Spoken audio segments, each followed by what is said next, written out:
Hi friends, it's Brittany at Ink and Papyrus and welcome back to my channel. I'm so excited you're here with me today.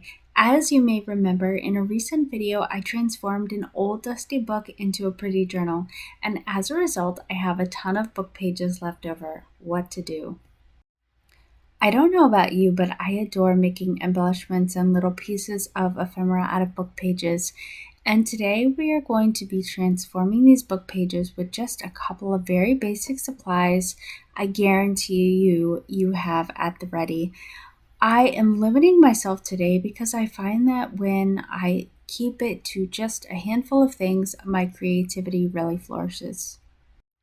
Today we are starting with some markers. I haven't really broken these open yet and I'm really excited to use them. I got them for really cheap on AliExpress. They have a broad side and a fine point side. Aside from the markers, I have a host of book pages next to me. You'll see I started ripping them out and then got frustrated and realized I could get a much cleaner cut with just using a craft or a utility knife. And then I'm going to grab some scrap papers. I love using brown paper packaging, and I find that especially with the lighter book pages, anything that provides contrast looks really nice, and that goes for the brown paper packaging as well as some darker pages that I have. Aside from that, I'm going to be putting my clusters together with either staples or sewing. I do sew most of my clusters. You can staple them, you can sew them, you can glue them together. There are a lot of options. Once I make my embellishments, I will be showing you how to put the clusters together. But for now, let's settle in and focus on just having a lot of fun, believe me, a lot of fun with these book pages, making our embellishments, leveling up our embellishments with some basic supplies we have, and then we will put together our clusters at the very end of the video. So we are starting off super simple here. I am no artist. I simply took the pen and just doodled a couple things. I'm just playing around. I have my paintbrushes here. I was thinking that this pen would bleed a little bit and it ended up not. So to get the effect that I wanted, I just pulled out some watercolor paints and went to town filling in these with watercolor. Now, in terms of watercolor technique, you will be a little bit limited because obviously some of the same techniques that you can normally do on watercolor paper don't necessarily work with book pages. I usually like to let my colors bleed in together, and sometimes I'll do wet on wet and things like that to truly give my watercolor painting some dimension. However, because we are working with book pages, I didn't want them to get super wrinkly or rip, so I did limit the amount of water I used and therefore some of the technique. But I still found that with some blending and letting the colors bleed in a little bit, leaving some white space, which is actually pretty important. I've learned leave a little bit of white space. It acts as kind of like a highlight when you're watercolor painting. And in doing that, I still feel like, especially for very little effort, these doodles turned out really good. Now, I'm going to show you in a little bit. I do end up fussy cutting these out, but before I do, I go ahead and go around the borders of the doodles with some paint, and you'll see me do this several times. And I end up using the white space of the book page. Aside from painting on it, I use it to stamp and draw some other doodles and do some other things because I don't want all of that paper to go to waste, and I love the effect of that. So we'll save that for a little bit. You'll see me come back in with my paintbrush, do a little bit more doodling and stuff. And what I end up doing with these is kind of TBD. I obviously have to let this dry. So for the sake of video, I just sort of start moving along with more doodling. Don't worry, you'll see what I end up doing with the doodles and the rest of the papers shortly. In terms of favorite pieces of ephemera from book pages. I think this is one of them. Simply coming in with a darker stamp and filling in the image with some watercolor. You don't have to simply stamp and fill it in with watercolor. You can doodle around it. You can sew around these. You could decorate them up with stickles or draw over them and liven them up a little bit. Those hearts were perfect the way they were, so I just left them as is. I simply filled them in with watercolor and end up fussy cutting them out later to use as embellishments in the cluster. Here you'll see I'm just going over some book pages. I was so in love with those stamped hearts, I decided I definitely wanted to do some more stamping, but I wanted to do them over watercolor painted paper. So in order to do that, I just slapped down several layers of watercolor, kind of let them bleed, let them blend together, and then on to our next technique here. So for our next technique, I have this flower stencil that I adore, and I thought, well, how cool would it be if I stenciled these flowers in, maybe painted inside the flowers and cut them out. It's not that you can't use other paint aside from the watercolors, but I just love being able to actually see some of the original text under the watercolor, whereas if you were doing this with acrylic paint, obviously you wouldn't be able to see through it. So there is something really magic about being able to see the book page through the paint. What I will tell you is these markers were a bit thick, and because I didn't have a whole lot of room to paint inside, I didn't feel like I got to do any blending. I didn't get to leave a bunch of white space.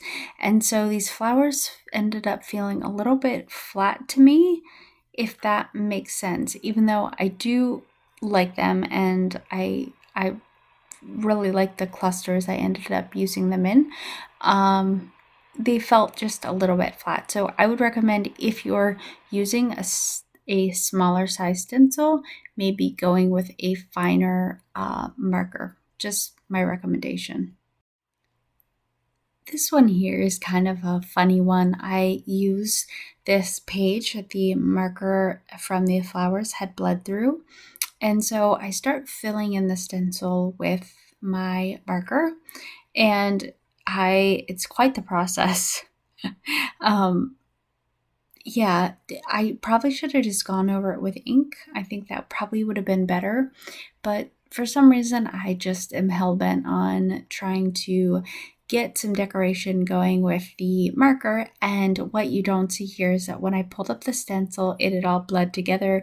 There was no definition. You couldn't even see that those were numbers. So you have to just keep going until you like it. Don't give up on it. And I went over the numbers with some gold gilding wax. And guys, I love these so much. I end up cutting them up and using the numbers in embellishments that we make here in a little bit. But my point is you just have to kind of play with things. You don't really necessarily know how materials are going to react to certain mediums and how certain things are going to look on certain papers, but just keep going. As you see, I was still kind of stuck on the stencil, and I ended up doodling some squares and just painting in between the squares with some watercolor paint. And it's really abstract, but sometimes abstract works really well in these clusters, especially when you have a lot of other materials with numbers and words. And sometimes it can be nice to just have something in the background that gives it depth. Do you know what I mean? So yeah. So I do end up making a couple more of these abstract pieces and doodles and things that don't really have a rhyme or reason, that are there just to be there, kind of like artsy fartsy. So speaking of artsy fartsy, I really like the way the watercolor paint look on the book page. So I went back and did some more doodling. This time, instead of that thick, fine, quote unquote fine tip marker, it's not really fine tipped. But instead of using that, I used one of my black calligraphy pens, and I really do like the way it looks, just the finer point. This one, unlike the other marker though, does bleed a lot, so you just have to be careful if you don't want your image all mucked up and bleeding everywhere. As long as you kind of stay within the lines and don't do a super detailed doodle, it's totally fine. I'm not gonna lie, at this point in the video, you're probably like, what the heck am I watching? This is like art class in the 2nd grade. Guys, trust the process. Even though these are very simplistic and on the page itself, they might not look all that great. Let's be honest, they really don't. As a whole, in the clusters, they take on some whimsical, magical nature. I can't really explain it. Between the book page and the watercolor, they just look phenomenal. I can't really explain it. Trust the process, keep going. Don't be afraid of doodling. Don't be afraid of mucking up the image. I also have to say, I love making embellishments like this because you're not directly working in a journal, you're working outside of a journal, and there's something liberating, like it's only book pages. I only have 1,000,001 of them, and sometimes my creative juices really get flowing when I don't feel constrained by, feeling like I have to fit something on a page in a journal, or constrained by the fact that I don't want to mess something up. I don't know. That's why I love making embellishments like this. It's really, really like low pressure. It's supposed to be whimsical. Nothing is perfect. You can totally let go of that. And this is honestly one of the most relaxing projects I've done in quite some time. Also, don't be afraid to try new color combinations. I love the green and the pink together. It's like, it just reminds me of watermelon. I have to tell you though, when I was painting in these leaves, I did the spots initially, but they look so much like nipples and boobies. I was like, no, I can't do this. So I ended up making them into circles, but yeah, I don't know. Just roll with it. I know I said we were going to be utilizing book pages, but I went on a little bit of a tangent here and I wanted to try something I didn't think would work well with the book pages. I've grid journaled like this before and I'm using the same concept and creating squares.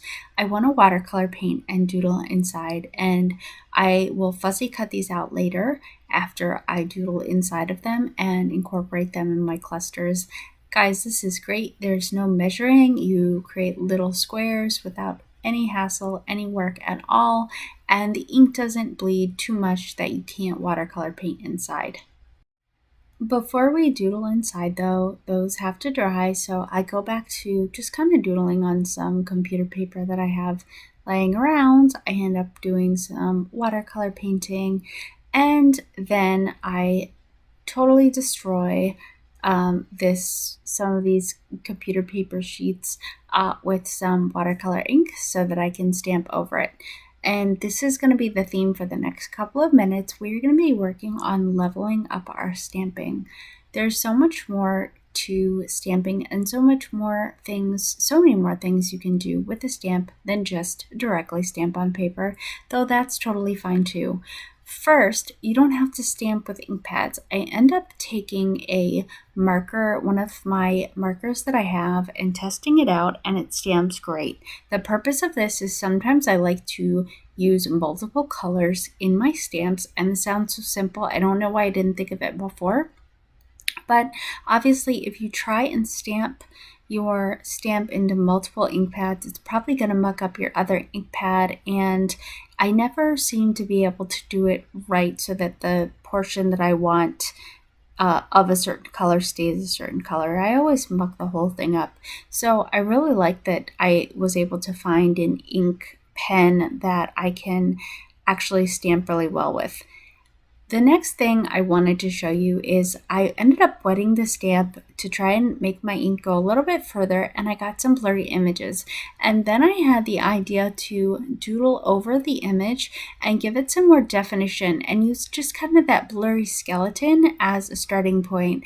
And I love drawing mushrooms. I love painting mushrooms, especially these cute little whimsical ones. And so I end up doodling over them and kind of creating my own mushrooms and giving them their own little distinct look, and I had a really good time with this. You can do this with any stamps. I have some postage stamps that I also stamped after squirting the stamps with water. They were blurry, and so I kind of doodled over them and they took on a life of their own. And I'm also going to be using these stamped images in clusters that we will be making at the end of this video. Just like you saw a second ago when I stamped with this ground espresso ink color onto the watercolor paper I painted, I didn't get a whole lot of definition. I think the ink pad's a little dry. I think the brown is it's not the right color to stamp over this blue and red. So instead of giving up on it, I took out a marker and went around it and just gave it like a zigzag stowing stitch look. I end up going over the watercolor paper with my a few other stamps a couple of times, and these are stamps that I also plan to incorporate into my clusters. Some of them turned out better than others. I will say I switched back to this black soot ink pad that worked a lot better than the ground espresso, and I do end up getting a nice crisp print of many of the stamps that I laid down. Now you're seeing here what I end up doing with that extra white space left over from the book pages I doodled on. The white space that I painted over, I end up stamping on or end up doodling over the watercolor paint instead of doodling and then painting inside. There's so many different ways you can do this. You could do any number of things with that white space left, but I thought that was a perfect amount of space to do some stamping, so that's what I ended up doing, and I also really like how these turned out. By the way, you can draw anything in these simple watercolor squares that I painted: hearts, flowers, birds, bees, mushrooms, or if you're intimidated by actually drawing something, just draw some different shapes. It kind of looks like a gravel road, but either way, the abstract look will be perfect in the clusters. Just remember, sometimes pieces that are background pieces are really good. They give things depth and dimension, and maybe by themselves you're like, what's the purpose of this? But I promise you, in a cluster where you're combining a lot of different elements together, it will look great. Now that our book pages are dry, I just wanted to show you how simple it is to dress up and liven up your stamps. All I'm doing right now is going over these stamps with my black calligraphy pen and livening up these leaves. Because of the paint that I chose, the red and the orange, the black leaves got drowned out a little bit, but that's nothing that a pen or some extra ink can't take care of. I think just going around and adding a little bit more detail to these leaves really took these up a level, gave them texture, and just in general made them a lot more visible behind or in front of, I guess, the watercolor paint. Remember, you can fussy cut out these embellishments, but you don't have to. If you have a lot of them and they are high in detail like these leaves, that can be absolutely infuriating. Do yourself a favor. These look amazing in clusters, ripped. You don't have to go around each individual little image and fussy cut them out unless you want to. In just a couple of hours, I have an absolute treasure trove of book page pieces of ephemera that are ready to be used in clusters or really just about anywhere in a journal. Even though I specifically made these for clusters, you can use these to decorate a journal page. You could line them up along the edge of a page and make page trim. You could sew these pieces together and feed them through the sewing machine one after the other to almost make garland for your journal that you could use anywhere. You could make identical pieces and make two-sided paper clips. You could attach them to another piece of paper and make a paper clip out of them that way. You can just decorate your journal cards or decorate pieces of your journal. You can use them in corners or to put at the bottom of photos to liven up your photos. There are so many things that you can do with these. They just give a pop of fun color and liven things up. They're perfect. This is one of the honestly, this would be so much fun to mass make. You can make a ton of them. You already have your supplies out. They're a lot of fun to make. You can make a lot of them very quickly. And I know, like, if any of you guys are like me, I have a ton of book pages I need to use up. So they're a perfect way to go through scraps as well, especially if you are making clusters like me. Excuse my whine in the background, by the way. This was filmed at the very end of a really, really, really long work week, and I desperately needed some vino. So here you see me sort of just, you're probably yelling at me like, that doesn't go together. I do take a little bit of a time to try and assemble these clusters. I do end up running most of them through my sewing machine, but I wasn't sure I liked the way I had put together some of them. So at the first part of this, you'll see me just start setting them aside. I end up running them through my sewing machine later after making a few adjustments. Don't forget, you don't have to sew these. You can glue them, you can staple them. If you don't like the look of the staples, staple your material together and then add a little embellishment on the top to hide your staple. Alternatively, you could even peel back that staple and add some beads or something creative to it. Add some embroidery floss, tie a little bow. There are tons of ways to hide staples if you don't like the look. But they're really quick and easy to put together with the stapler. So if you don't like the look of staples, but you want to mass make a ton of these very quickly, go ahead, staple them, and then just add little creative bits to hide them. You could even put one of these paper embellishments over the staple to hide it that way. The other thing I should mention, of course, just because you're sewing these doesn't mean you have to sew the entire cluster. You can add little bits and bobs like words and such to the side of paper with glue, especially if you like that straight sewing line down from top to bottom, and you're going to have little pieces of ephemera out in the periphery. You can easily glue those pieces down. The other thing you want to remember is, especially if you're sewing on words, if you're sewing along it, you may blur some of the letters, especially if they're small words. The other thing, don't be shy about using different kinds of paper. You see here in some of my clusters, I use some embossed paper. I love brown paper packaging. It provides awesome contrast. I used some of the papers that I stenciled with modeling paste over it.